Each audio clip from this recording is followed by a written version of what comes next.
नमस्कार. नमस्कार. वाघमारे साहेब, तुमचं पूर्ण नाव सांगा. पंढरीनाथ धोंडेबा वाघमारे, राहणार गोजेगाव, तालुका मुखेड, जिल्हा नांदेड. जिल्हा नांदेड. तर माझं नाव अनिरुद्ध दिनकर पिंपळे, राहणार कदेर, उमरगा तालुका. ग्रीन प्लॅन कंपनीच्या माध्यमातून तुमच्याकडे आलोय. आमचे सहकारी शेषराव राठोड यांनी तुम्हाला यावर्षी तुमच्या शेतामध्ये वापरण्यासाठी तुम्हाला ग्रीन प्लॅन कंपनीचे खतं दिलेत. त्याच्यामध्ये सोयाबीन ह्या पिकासाठी वापरलंय, भेंडीसाठी वापरलंय, दोडक्यासाठी. आता सध्या आपण ज्या प्लॉट मध्ये थांबलो त्या प्लॉट मध्ये सोयाबीनला आपण याची प्रक्रिया केली. तर आता सुरुवातीपासून कधी हे प्लॉट पेरला आणि प्रक्रिया कशी केली त्याच्याबद्दल सविस्तर माहिती सांगा. याच्यात कुठलंही खत टाकलेलं नाही, कुठलंही सेंद्रिय नाही, रासायनिक खत टाकलेलं नाही. फक्त 8 जुलै 2019 ला पेरणी झाली आणि त्याच्यानंतर 17व्या दिवशी मी ग्रो आणि नायट्रो किंग पेट्रोल 90 या दोन खताची फवारणी केली.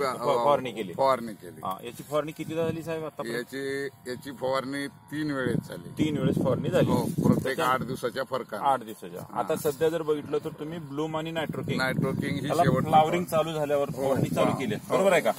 आता हे प्लॉट आहे तुमचा. तर आता याच्या 4 फवारण्या झाल्या.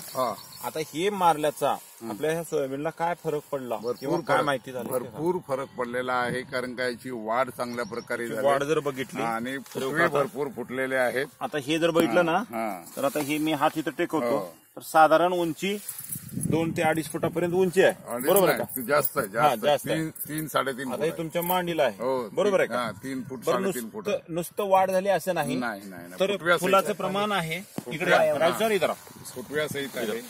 इथं फुटवा आहे, बुडापासून फुटवा आहे, फुटवा आहे आणि फुल पण आहे. आता आपण जिथं थांबलो तिथं चांगला आहे का पूर्ण प्लॉट चांगला आहे? पूर्ण प्लॉट चांगला आहे राजू सर. पूरा प्लॉट ऐसा एक समान आहे, बरोबर आहे ना?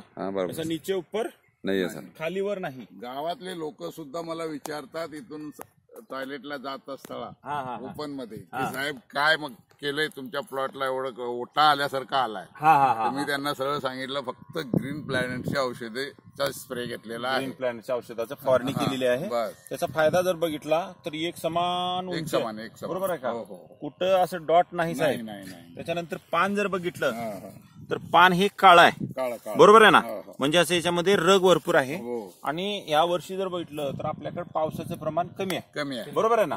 पावसाचं प्रमाण बिलकुल कमी आहे. पण आपल्या प्लॉटला बघितल्यावर असं वाटत नाही की हा दुष्काळातला प्लॉट आहे, बरोबर आहे का? रजिस्टर असं पुरा दिखाव, स्लोली लो असं पुरा पेट तकलो. म्हणजे एकतर कमी पाण्याला सुद्धा हे तग धरलं, जास्त होल पडले नाही साहेब, बरोबर आहे ना? कुठं असं पानावर जास्त होल नाही, एक समान डेव्हलपमेंट झाले. आता हे किती वर्षापासून वापरता तुम्ही? मी 3 वर्ष झाले, 4थं वर्ष आहे. 3 वर्ष झाले, 2016 पासून मी वापरतो. तर या वापरण्यामुळे तुमच्या उत्पन्नात वाढ झाली? उत्पन्नात वाढ झाली काय, आणि बाकी खर्च कमी झाला. खर्च कमी झाला म्हणजे रासायनिक खतांना शेती खर्च वाढतो आणि याचा खर्च कमी आहे. त्याच्यावर आता कसला रोग आहे का? काहीच नाही, कसलाच रोग नाही, बरोबर आहे. आता शेतकरी सध्या बघा सोयाबीनच्या पिकासाठी कोराजेन सारखे महागडे औषध वापरू लागलेत. आता इथं आपल्याला बघितलं तर वाटत नाही की आपल्याला त्याची गरजच नाही. म्हणजे एकतर खर्च कमी झाला, उत्पन्नामध्ये वाढ आहे. तर तुमचा इतर शेतकऱ्याला संदेश काय असेल? प्रत्येकाने सदर औषध ग्रीन प्लॅनेटचे पूर्ण खत आणि औषध पूर्ण त्यांनी वापरावं. ओके. आणि आपल्या कंपनीचा उद्देश आहे रसायनमुक्त शेती, विषमुक्त अन्न. परवा आपल्या देशाचे पंतप्रधान मोदी साहेबांना लाल किल्ल्याहून आवाहन केलं की रासायनिक खत तुम्ही कमी करा किंवा टाकू नका आणि सेंद्रिय पद्धतीने शेती करा. या अभियानामध्ये तुम्ही गेले 3 वर्ष झाला आमच्या सोबत यूज करून सहकार्य करताय, त्याच्याबद्दल कंपनीकडून धन्यवाद. नमस्कार.